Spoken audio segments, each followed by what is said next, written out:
Citata dan Ijong. Ijong sempat mengatakan bahwa wah, saya dan Cita itu ibaratnya Anang dan Krisdayanti gitu ya.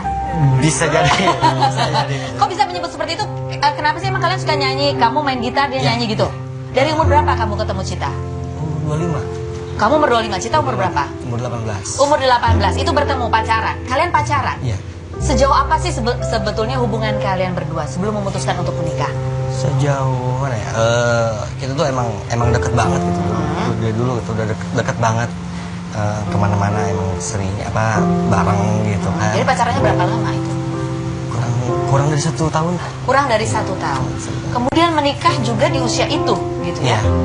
Cita mengatakan bahwa pernikahannya itu atas desakan orang tua, bukan karena cinta. Jadi tidak benar ya seperti itu ya. Memang kalian sebelumnya sudah pacaran? Sudah pacaran. Oke. Jadi kenapa dinikahkan? Udah emang udah ada komitmen kan untuk nikah. Intinya kita tuh menikah ya untuk ibadah intinya gitu. Menikah untuk itu. Jadi bukan sempat ada gosip yang menyebutkan bahwa itu pernikahan karena sudah terlanjur. Oh enggak. Hah? Enggak. Terlanjur ketahuan masyarakat sekitar digerebek itu suruh nikah. Nikah gitu. Enggak. Hah? Enggak. Emang itu. dari kesadaran kita aja. Dari kesadaran sendiri. Jadi bukan karena ada apa-apa pernikahannya. Enggak ada apa-apa. Jadi tidak benar ketika Cita mengatakan bahwa itu atas desakan orang tua. Sebetulnya dia merasa belum siap menikah. Sangat tidak benar. Sangat tidak benar. Cita setuju waktu itu untuk menikah dengan kamu dengan kesadaran sendiri ya. Oke. Kemudian apa yang terjadi? Apa yang terjadi kemudian di pernikahan itu? Dari situ ya kita menikah dengan satu komitmen ya, satu komitmen, dan dari situ Cita yang melanggar komitmen itu. Melanggar komitmen. Apa yang dilanggar oleh Cita? Kan komitmennya kita tuh keluar dari dunia musik. Gitu. Keluar dari dunia musik. Yeah. Jadi kalian berdua menikah. Iya. Sebelum menikah padahal kalian sering nyanyi bareng gitu ya. Yeah. Kamu main gitar, Cita nyanyi. Yeah. Itu apa? Dapat uang dari situ? Bekerja sebagai pemusik memang? Dapat Side job gitu ya. Yeah, jadi side sering manggung lah berdua dengan Cita. Kemudian kalian menikah dan sepakat untuk keluar dari dunia musik. Yeah. Kenapa? Karena kalau menurut saya tuh dari dunia musik itu bagi suami istri itu sangat riskan gitu. Sangat riskan. Banyak risikonya. Oke. Jadi aku nggak mau ngambil risiko aja. Ini kamu sebutin Cita kan sudah langgar komitmen. Apa yang dilakukan Cita kemudian? Waktu itu aku larang dia untuk bernyanyi ya. Tapi dia tetap aja bernyanyi gitu. Dan ya mungkin hobinya dia ya. Menyanyi di mana? Di wedding hotel. Di wedding di hotel seperti itu ya. Waktu itu ketika keluar dari dunia musik kemudian Ijong bekerja apa? Bekerja interior design di Pulau Sumatera.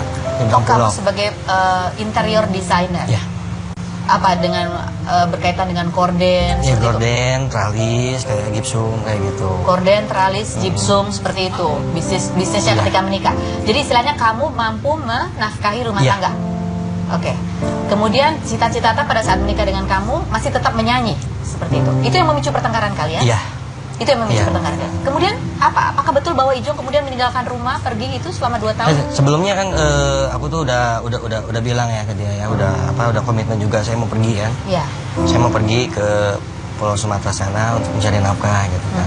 Ya aku ajak dia sih tadinya, cuma pas sudah nikah dia nggak mau. Dia tidak mau diajak ke Sumatera. Iya, dia nggak mau. Terus? Ya saya pergi sendiri ke sana. Tapi sempat terucap kata cerai di situ. Ya mungkin waktu itu pas kita berantem hebat ya, ya sempat bilang kayak gitu sih jujur. Yang bilang siapa, dia atau kamu? Saya bilang. Ijong bilang seperti itu, cerai. Cuma itu kan di luar kesadaran lah gitu kan, berantem, emosi. Jadi kamu pada saat itu pergi dalam keadaan marah seperti itu ya? Oke, terus kemudian apa yang terjadi? Tapi kita suka komunikasi juga gitu kan, teleponan gitu kan. Dari sesudah kita berantem itu jarak 1 minggu dari situ kita balik lagi gitu, kita biasa lagi. Jadi ketika Ijong berantem sempat terucap kata cerai, itu sebetulnya hubungan masih kembali? Iya, masih kembali. Berapa lama itu? Waktu itu pernikahan kalian dalam kondisi yang normal?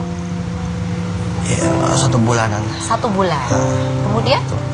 Kemudian dari situ aku kan udah mutusin buat pergi ya ke Pulau Sumatera ke sana. Saya pergi sana. Cari nafkah di sana, ada kerjaan juga gitu, banyak kerjaan. Dan dari situ kita sering komunikasi juga, teleponan gitu kan. Tapi ininya apa responnya negatif banget gitu kan. Aku telepon dia marah-marah gini-gini. Dia marah-marah kenapa? Ya mungkin ya nggak tahu juga sih. Kenapa? Emang masa-masa itu sulit ya? Apakah Ijom baru memulai karir? Ya memulai. Jadi keuangan masih belum lancar ya. Kan mungkin? Keuangan masih belum lancar saat belum itu? Lancar. Sangat-sangat belum lancar. Sangat-sangat belum lancar. Karena Ijom yang tadinya memang seorang musisi, berkomitmen untuk keluar dari dunia musik karena tidak pasti begitu, mencari kerja di Sumatera, keuangan masih belum lancar, cita-cita marah-marah. Ya, jadi ya mungkin dia marah atas pertengkaran kami waktu itu. Dia marah, ya masih marah mungkin dari situ. Masih marah. Tapi saya kan sebagai suami gitu kan, tetap berkonsisten untuk bertanggung jawab gitu kan. Kamu kalau pergi ke Sumatera gitu pulang lagi nggak ketemu cita-cita? Berapa kali? Pas dari sebelum pulang juga pasti telepon dalam waktu 1 bulan saya di sana udah tidak ada kabar dia udah menutup komunikasinya. Oh, ketika kamu tinggal 1 bulan kemudian tidak ada kabar dari dia sama sekali. Kemudian apa yang kamu lakukan ketika dia tidak ada kabar? Waktu itu saya nyari-nyari ke teman-temannya gitu kan. Nggak nyari ke rumah orang tuanya? Ya kan posisinya masih di Sumatera waktu itu. Oh, masih di Sumatera. Oh, jadi sempat kamu bawa ke Sumatera. Oh, kamu ya ke Sumatera. Oke, terus kemudian ya belum sempat pas pulang saya nyari-nyari gitu ke teman-temannya itu nanya-nanya ke handphone, terus ya deketin juga. Jadi intinya itu pas waktu itu saya di mata keluarganya Cita itu emang negatif banget, nggak baik. Kenapa nggak baik? Nggak baik ya mungkin waktu itu. Kamu dianggap apa? Kita berantem hebat gitu kan di depan mamanya waktu itu. Ya alasannya sih kuat kenapa saya marah gitu kan. Karena dia menyanyi lagi. Dan selain itu juga ada. Apa penyebabnya? Jadi penyebabnya waktu itu dia bilang orang tua saya itu orang lain gitu. Dan saya nggak terima ya. Dia yang orang tua saya yang mama saya yang ngelahirin gitu kan, yang ngurusin saya sampai udah gede gini gitu. Nggak terima dari situ alasannya kuat lah. Tapi marah. Itu belum bercerai. Belum. Dari situ ya alasannya kuat gitu untuk saya marah. Oke. Nah, kemudian waktu bergulir gitu, 2 tahun kemudian, sama sekali kamu belum pernah bertemu dengan cita-cita? Belum. Kamu mencari kah? Mencari sampai ke teman-temannya gitu kan, cari info dia dulu sebelum dia pergi katanya ke Tangerang gitu, nggak tahu kemana gitu kan, teman satu kosnya dulu. Sempat ngobrol, cuma dia nggak tahu nomornya lagi gitu kan, nomornya kontaknya. Terus kamu tahu dari mana kemudian dia pernah bekerja sebagai pemandu di karaoke? Justru saya tahu kemarin dari media. Oh, kamu justru tahu dari media? Iya. Jadi bukan kamu yang menceritakan kepada media? Saya nggak tahu. Kamu nggak tahu? Nggak tahu. Kamu kaget nggak ketika mendengar? Ya kaget lah, soalnya kan dia dulu pas waktu ya kebersamaan ya bareng sama saya gitu kan, dia itu nggak ada niat untuk jadi pemandu lagu gitu, nggak ada niat. Lagian dia juga benci banget gitu. Benci banget sama apa? Ya maksudnya profesi itu. Dia benci banget sebenarnya profesi pemandu lagu, tapi toh dijalani juga. Dia bilang dia terpaksa menjalani itu karena ditinggal suami dan perlu mencari nafkah. Apa tanggapan kamu terhadap? Tanggapannya gini ya, kalau menurut saya untuk politik saya, kenapa sih jangan terlalu jangan terlalu menginginkan kemewahan atau berlimpah gitu materi gitu kan. Syukurilah dari apa yang dikasih suami walaupun nominalnya sedikit. Tapi kamu sempat mengirimi uang kepada Cita? Mau sempat gimana? Telepon aja udah ditutup komunikasinya. Jadi kamu pergi pun kamu belum sempat memberi nafkah. Jadi ini awal pernikahan 1 bulan itu masih dalam kondisi kamu belum. Tapi semenjak kebersamaan itu 1 bulan itu saya konsisten gitu, cari nafkah, cari ya bertanggung jawab lah istilahnya seperti itu. Menafkahi. Iya, menafkahi. Menafkahi di dalam 1 bulan itu sebenarnya kamu menafkahi. Cuman kamu ingin ya walaupun kerjanya nggak punya kerjaan tetap gitu kan. Kerja apa kamu waktu itu? Waktu itu ya bantu-bantu teman gitu kan, bantu teman recording gitu, teman lumayan kasih gitu kan, kasih upah gitu. Itu dikasihin ke Cita semua gitu. Semua dikasih ke Cita. Jadi malah saya nggak pernah pegang hasil saya sendiri, nggak pernah gitu. Jadi kamu kasih ke Cita semuanya gitu. Apapun yang kamu jalanin gitu ya. Walaupun itu masih di dunia musik juga dong, membantu recording itu. Ya maksudnya jadi aku nggak turun langsung, cuma di belakang layar ngebantu ini aja. Oke, baik. Kita masih akan ingin tahu menggali cerita lebih jauh lagi mengenai pernikahan Ijong dan Cita Citata yang sekarang ramai dibicarakan. Kemudian apa yang membuat Ijong muncul di saat ini 2 tahun kemudian ketika Cita Citata mulai terkenal dengan lagu Sakitnya Tuh di Sini gitu ya. Dan apa sebetulnya diharapkan dengan dari Ijong dengan kehadirannya itu? Kita ada tamu misteri yang akan kita hadirkan juga di sini ya. Siapakah dia? Apakah coba kita lihat gambarnya? Nah, serem ya. Siapakah laki-laki ini? Apakah dia temannya Ivan Gunawan? Ivan Gunawan yang juga disomasi oleh Ijong. Kita akan kembali, jangan kemana-mana, tetap di Rumpi.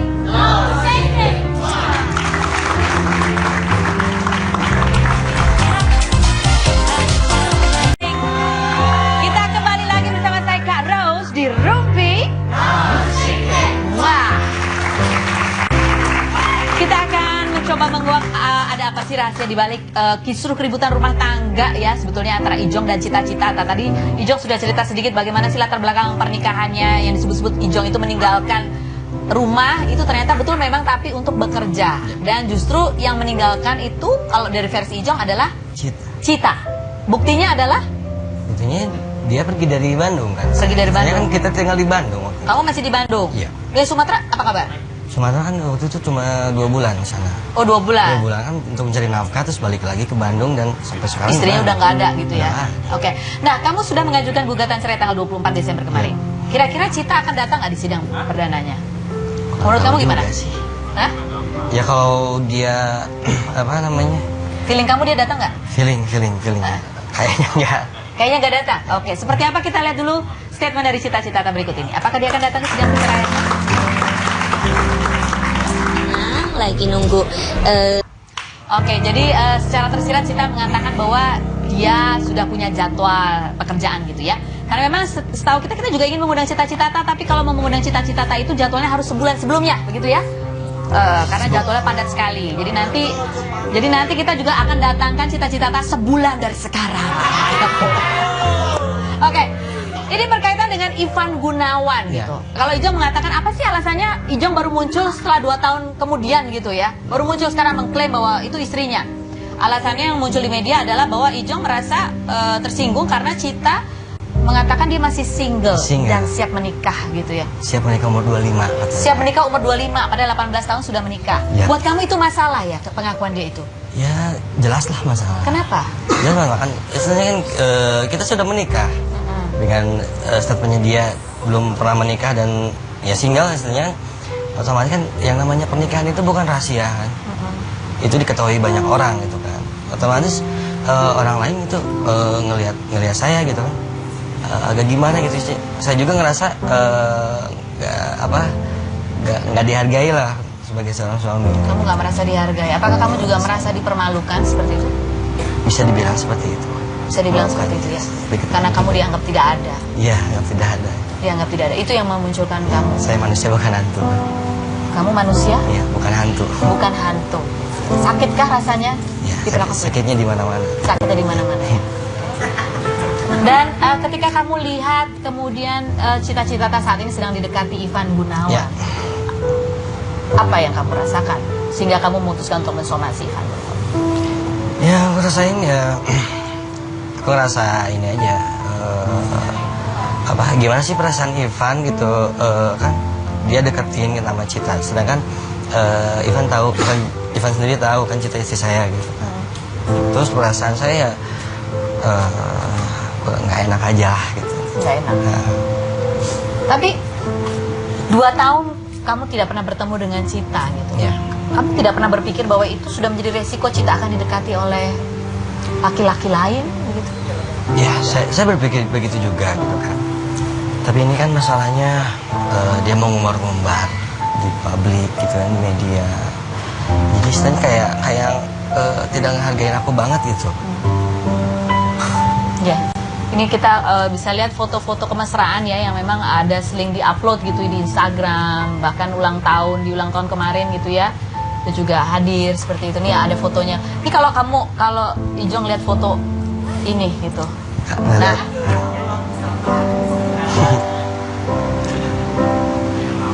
boleh cerita seperti apa perasaan kamu melihat ini seperti itu? Seperti apa ya? Apa yang paling Tidak bisa menyakiti diungkapkan. kamu? Apa yang paling menyakiti kamu tuh apa? Yang paling menyakiti ya, Cita tidak pernah menganggap saya ada. Itu aja. Kamu masih sayang sama Cita? Suami mana sih yang nggak sayang sama istrinya? Kamu pernah berusaha, kamu sekarang sudah tinggal lagi di Bandung, pernah berusaha datang ke rumah orang tua Cita? Nggak, waktu itu saya kan udah bilang tadi kan, saya di mata keluarganya udah jelek banget lah. Atas pertengkaran yang tadi itu kan. Jelek banget itu kan. Jadi dari situ saya adaptasi lagi dan mendekati keluarganya gitu, kakaknya. Tapi tidak ada respon yang baik. Tidak ada respon baik. Tidak ada respon. Bagi Ijong, aksi Ivan Gunawan tetap mengumbar foto-foto mesra sementara Ijong sudah mengumumkan bahwa dia masih berstatus sebagai suami Cita-Cita itu sangat menyakitkan gitu ya. Kemudian itu melatar belakangi Ijong untuk mensomasi Ivan Gunawan. Lalu bagaimana tanggapan Igun sendiri mengenai somasi Ijong? Mari kita lihat tayangan yang berikut ini. Yang sakit adalah karena merasa tidak dianggap oleh Cita gitu ya. Tapi kamu cemburu nggak sama Ivan Gunawan? Sedikitnya cemburu lah. Kamu cemburu? Iya, sedikitnya cemburu lah. Sedikitnya cemburu. Kenapa cuma sedikit cemburunya? Ya, masa harus banyak-banyak. Hah? Ya, masa harus banyak-banyak. Masa harus banyak-banyak? Kenapa cuma sedikit? Ntar kalau cemburunya banyak, ntar saya sakit hati dan nggak move on dong. Oh gitu, oke. Nah ini juga dia mengatakan, oke, kita bertanyanya dalam bentuk format lain aja gimana biar seru ya. Fitnah atau fakta?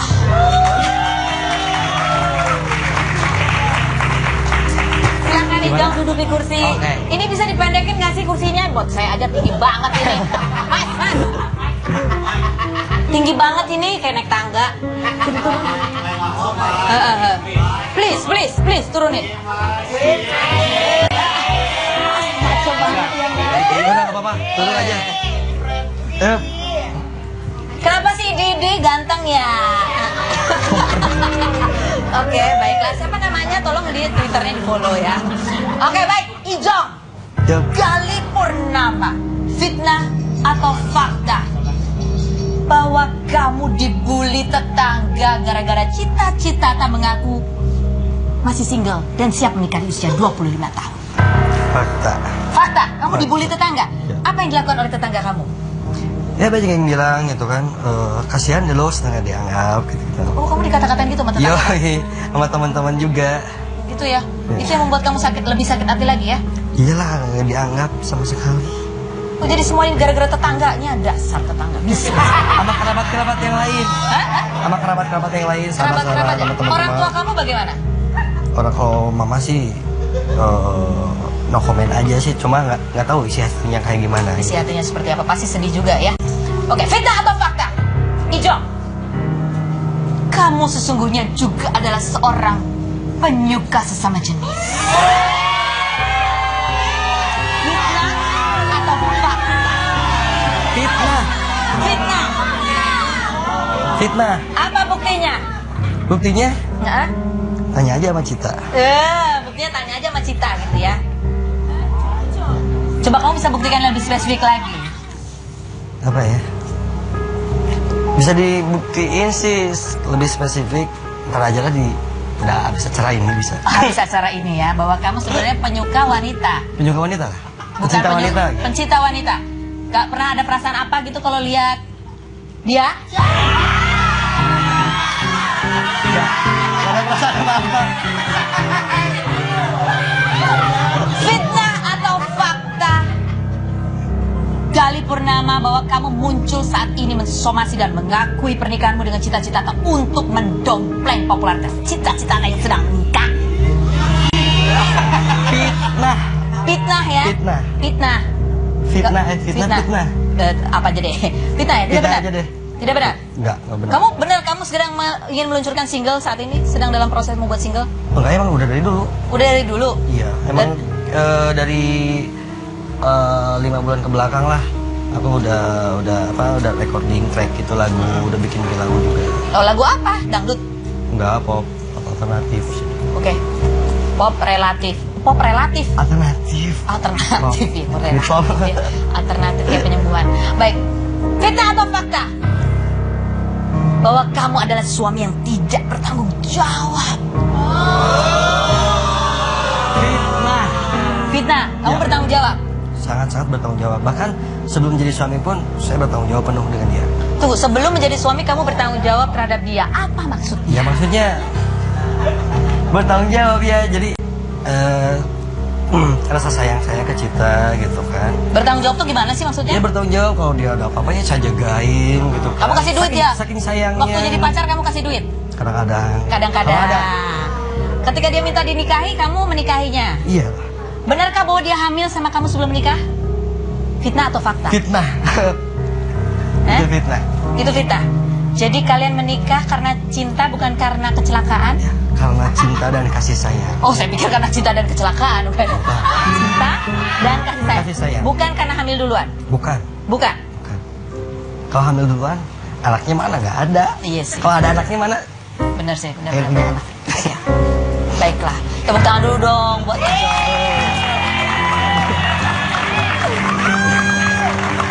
Oke, sekarang boleh duduk ke kursi biasanya. Oke. Siap.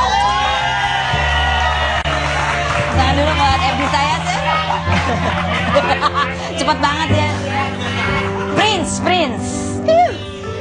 Nggak tahu ya, belum lahir kalian pastikan. Oke, baik. Tadi saya sebutkan bahwa saya mempunyai seorang mystery guest. Ya mukanya tadi gitu ya, maco juga. Apakah dia maco atau cuco? Tepuk tangan untuk mystery guest saya berikut ini.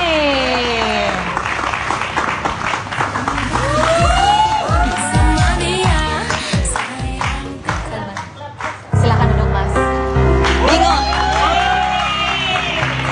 Penonton bingung. Sapo Sediana. Ini adalah pengacaranya Ijong, namanya Mas Roman Hidayat SH. Oke, ini pakai seragam ya. Nah, karena ini hari kerja ya. Kalau hari libur pakai hari Jumat pakai batik ya kan. Oke. Mas Roman, ini yang menangani kasus Ijong. Sampai di mana sekarang prosesnya? Ini ada 2 somasi dan 1. Intinya saya ingin mengklarifikasi fitnah-fitnah tadi. Yaitu Ya. yang mana? Pertama, Ijong penyuka sesama jenis itu kita pastikan bukan. Ya, itu fitnah. Mas Roman bisa membuktikan ya? Ya.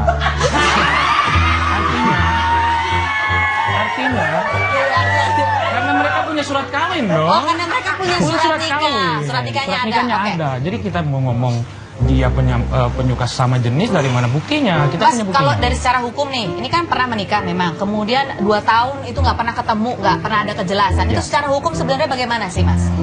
Ya, kalau berbicara hukum negara, saya berpikirnya hukum negara saja. Ya. Sampai hari ini, per 17 Desember kemarin, kita punya surat dari KUA tempat mereka menikah, masih tercatat pernikahannya sampai hari ini dengan Cita Rahayu.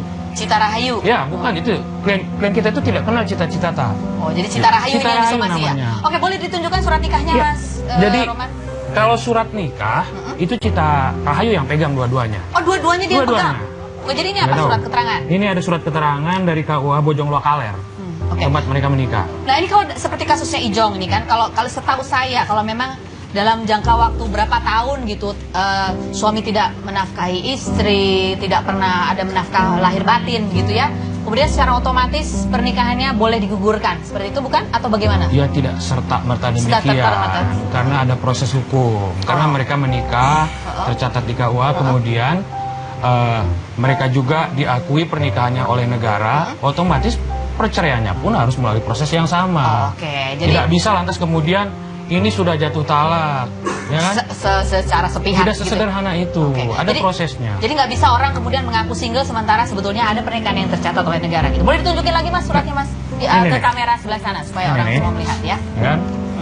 Pada tanggal pernikahannya adalah di Bandung 28 salah. Oktober Sumpah Pemuda. Coba lihat. Oh, 28 28 Oktober Iya. 2012. 2012 mereka menikah.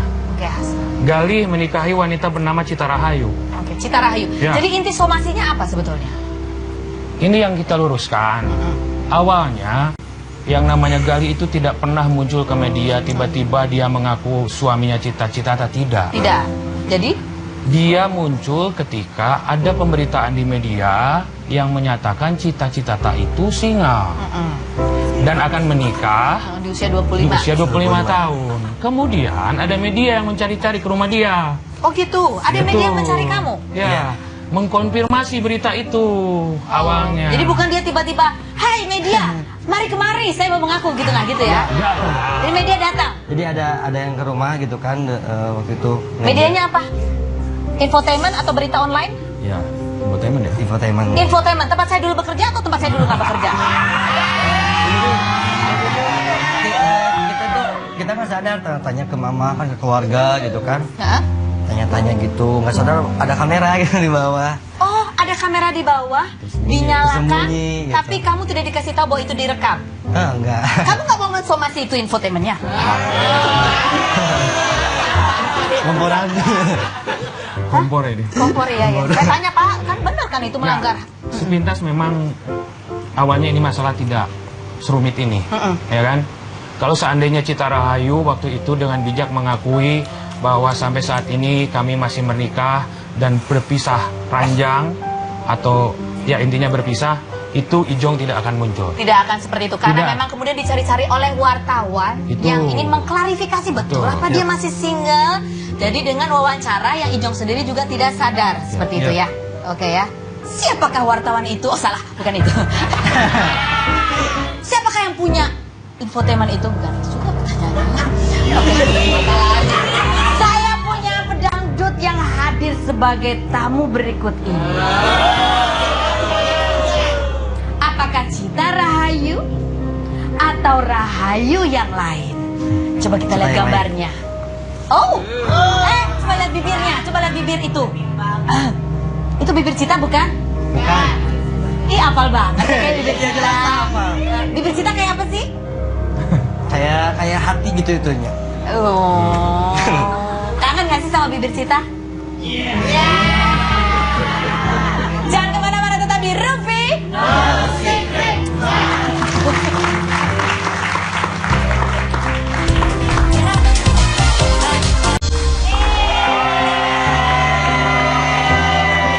Oke, kita kembali lagi di Rufi.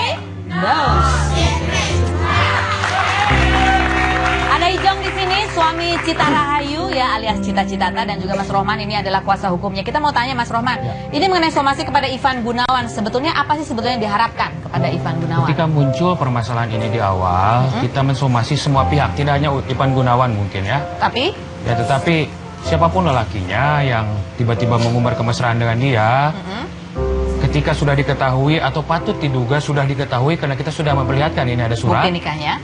ya artinya untuk menahan diri lah sampai ini proses perceraian selesai dulu. Oke, jadi Itu yang jangan, paling penting. jangan bikin foto-foto mesra Yang sudah Instagram. nggak perlu, Jangan nggak memancing perlu ya. diunggah gitu kan, ini fotonya. Kita tidak mengetahui apakah dia pacaran atau seperti apa, kita tidak perlu klarifikasi seperti itu.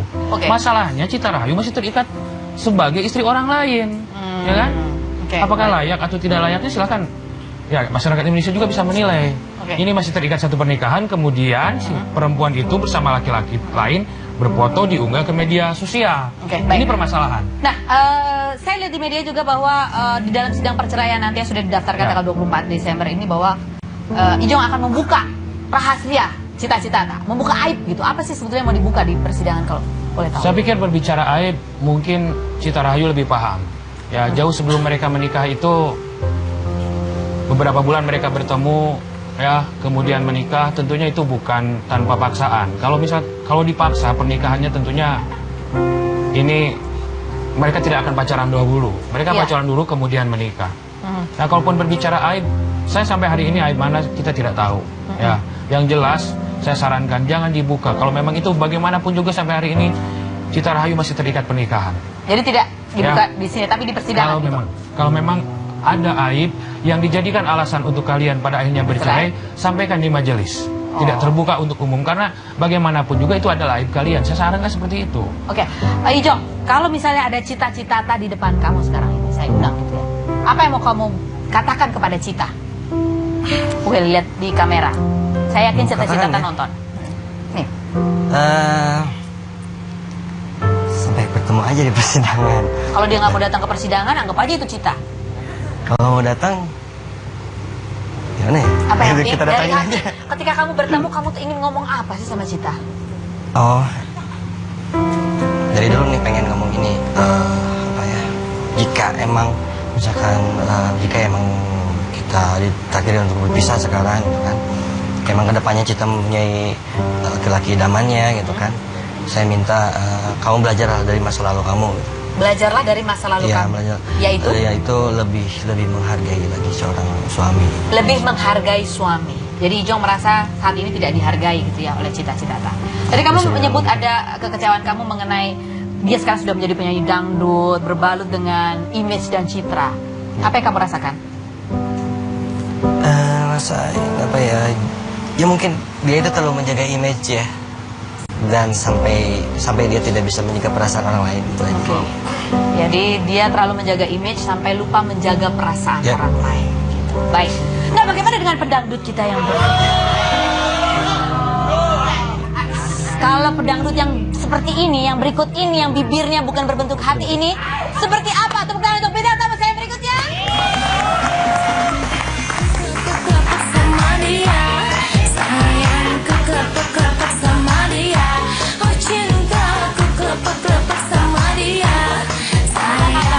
Baik sekali. Oke. Mas Roman boleh duduk di sebelah sini. Sini, geser. Esti sini, Esti. Kelepek-kelepek nggak sih ngeliatnya? Ya. Oke. Ya, sebelum kita ngobrol-ngobrol, kita lihat dulu Viti Hesti kelepek-kelepek berikut ini.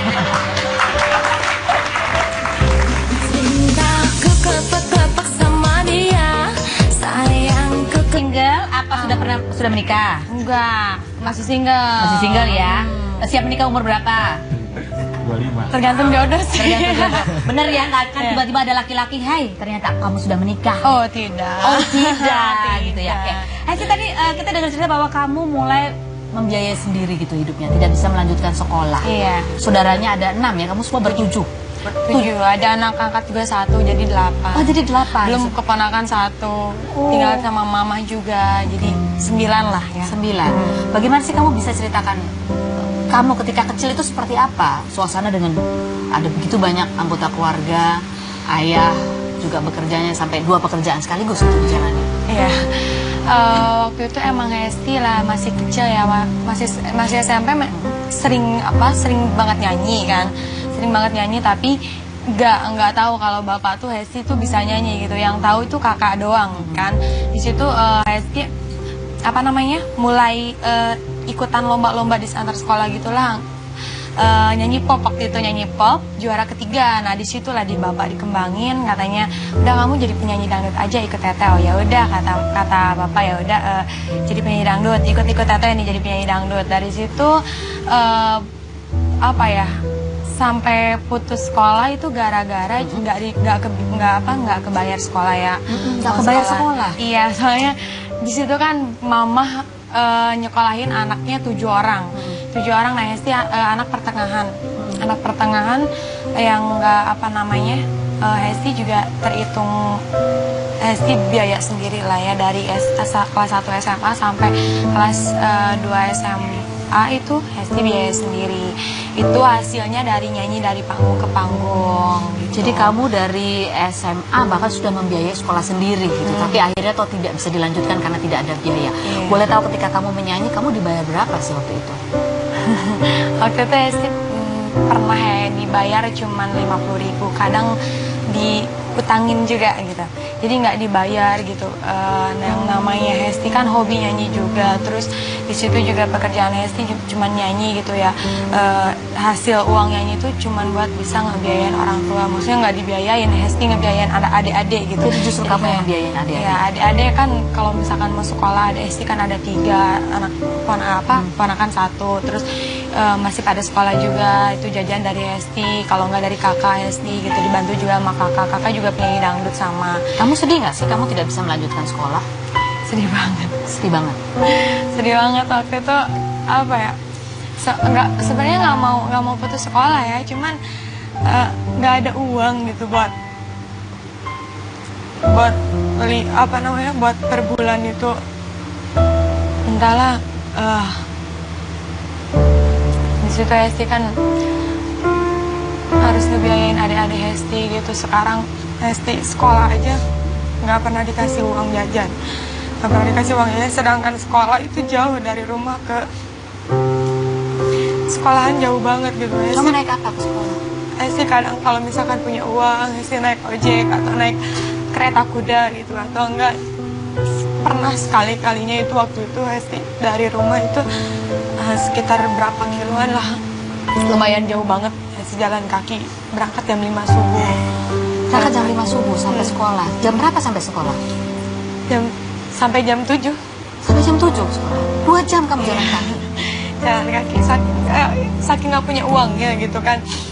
Mama juga udah nyaranin udah nggak usah sekolah aja. Tapi gimana pelajaran kan waktu itu juga keadaan lagi ulangan umum. Hesti paksain sekolah, berangkat dari jam 5 subuh sampai sekolah jam 7, pas banget. Apa yang paling membuat kamu sedih ketika tidak bisa melanjutkan sekolah? Waktu itu emang kan lagi ujian, terus tiba-tiba keluar sekolah karena satu, Hesti nggak bisa ikut ujian karena nggak punya uang, terus nggak bisa nebus ijazah juga itu padahal lagi ulangan umum mau naik ke kelas 3. Terus dari situ yang paling sedihnya mama selalu menyembunyikan Hesti dari bapak, kan bapak keras banget. Bapak nyuruh Hesti untuk sekolah, terus berjuang sekolah sampai kalau bisa sampai kuliah. Bapak ini lagi usahain buat biaya sekolah kamu, tapi ya apa adanya. Jadi kamu berhenti sekolah itu bapak nggak tahu? Nggak tahu sama sekali. Karena memang susah sekali keuangan waktu itu, tidak terbayar gitu ya. Dan waktu itu juga bapak kan lagi di Banten, lagi kerja di Banten, pulang paling sebulan atau 2 bulan sekali gitu. Terus mama cuman bisa ngasih uang jajan buat adik-adik Hesti, juga buat ponakan Hesti kan masih bayi juga waktu itu.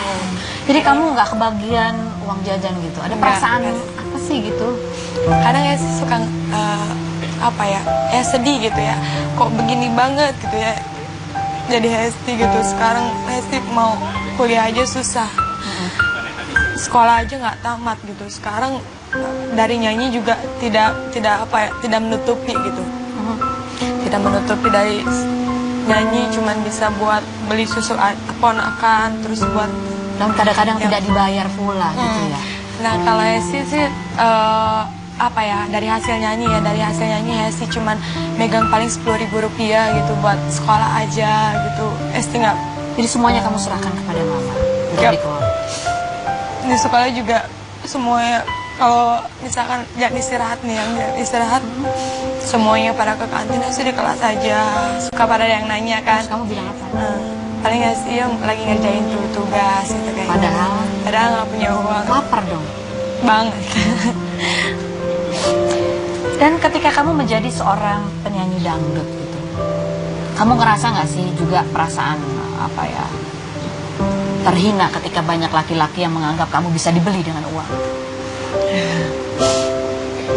Sempat waktu itu Hesti nyanyi di suatu daerah gitu kan. Di situ ada Pak Lurahnya juga itu, Pak Lurahnya itu yang punya acara. Nah Hesti ikut nyanyi di situ sampai Hesti nggak bisa pulang. Kenapa nggak bisa pulang?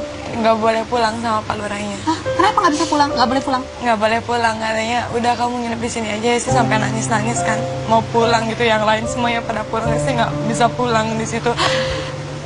Pas malam kan lagi pada pulasnya tidur gitu kan, terus esoknya kan harus pulang gitu. Semuanya pada pulang, Hesti nggak bisa pulang waktu itu. Akhirnya dijemput sama keluarga Hesti. Alasannya apa kamu nggak boleh pulang? Ya nggak tahu lah, aki-aki ganjen gitu kan. Aki-aki ganjen ya, serem dong. Kamu ngerasa takut banget gak sih? Takut banget di situ, takut banget. Siapa yang kamu lakukan? Kamu terpaksa nginep? Di situ enggak, Hesti tidur di rumahnya tetangganya itu, tidur di rumahnya tetangga. Hesti nggak bisa pulang gitu kan, semuanya pada pulang. Gak ada yang nungguin kamu itu kan? Orang-orang bandnya juga nggak? Nggak ada. Menyeramkan sekali. Umur berapa kamu waktu itu? 19 tahun. 19 tahun, oke. Wow ya, perjuangannya luar biasa. Nah bagaimana dengan bintang tamu saya yang satu lagi ini? Selain berikut ini, jangan kemana-mana, tetap di Rumpi.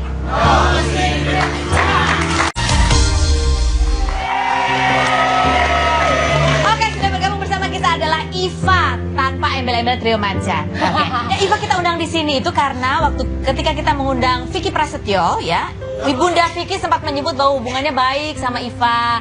Dan pertanyaan kita, emang kamu pernah pacaran sama Vicky Prasetyo? Kurang lebih dulu 1 tahun setengah. 1 tahun setengah. Iya, pernah. Apakah Vicky pernah memberi kamu hadiah berupa operasi? Oh, saat operasi apaan ya, Kak? Operasi usus buntu. Enak banget. Coba Enggak, klarifikasi, hah? Enggak, sama sekali. Karena memang hubungan Iva dengan si Vicky dulu nggak terlalu intens ketemu, Kak. Karena memang jadwal macan kemarin kan sempat Padat sekali. padat. Jadi ketemu sama dia tuh susah karena dia kan konsultan. Oh, konsultan. Konsultan beberapa wanita gitu ya. Jadi kamu nggak pernah Iva enggak loh. ya kan kliennya pasti ada perempuan juga. Jadi kamu nggak pernah dikasih kado berupa operasi wajah? Enggak, Kak. Boro-boro operasi wajah. Goceng juga enggak, Kak. Tidak benar ya. Tidak benar. Terus dia kamu dikasih kado apa? Sama sekali nggak pernah goceng juga nggak? Ya kamu nggak pernah dikenalin sama dokter Almeida itu? Iva sempat dengar, cuman nggak sempat komunikasi sama dokter Armeda. Cuman ketemu orangnya, batang hidungnya kayak gimana, Iva nggak kenal. Kenapa? Nggak ketemu alamatnya? Ya nggak ngerti, Kak. Maksudnya setelah si Vicky 2 hari setelah Vicky masuk ke rutan, waktu itu secara otomatis kontak dokter Armeda itu hilang dengan sendirinya gitu. Oke, baiklah. Jadi tidak benar ya. Oke, pertanyaan berikutnya. Kamu kenapa keluar dari trio macan? Banyak banget pertanyaannya. Kenapa kan sih kamu keluar dari trio macan kan sih? Enggak, pengen solo karir, Kak. Jadi apa namanya? Iva Lola dong. Iva Lola? Iya. Kirain Iva macan tutul. Macan garong. Enggak, kenapa? Apa karena honor? Honor pembagiannya kurang merata. Enggak, sama sekali. Jadi Karena ribut terus, berantem rebutan cowok. oh ya ampun. Enggak ya? Enggak, Kak. Enggak. Alhamdulillah keputusan Iva kemarin untuk bersolo karir adalah murni karena sudah 10 tahun Iva berkecimpung di trio Trio. macan. Oke. Jadi mungkin sekarang udah berpikir lebih enak untuk Solo karir. bersolo karir. Baik. Dengan tantangan baru. Oke. Baik, kita masih akan kembali lagi. Jangan kemana-mana, tetap di Rupi.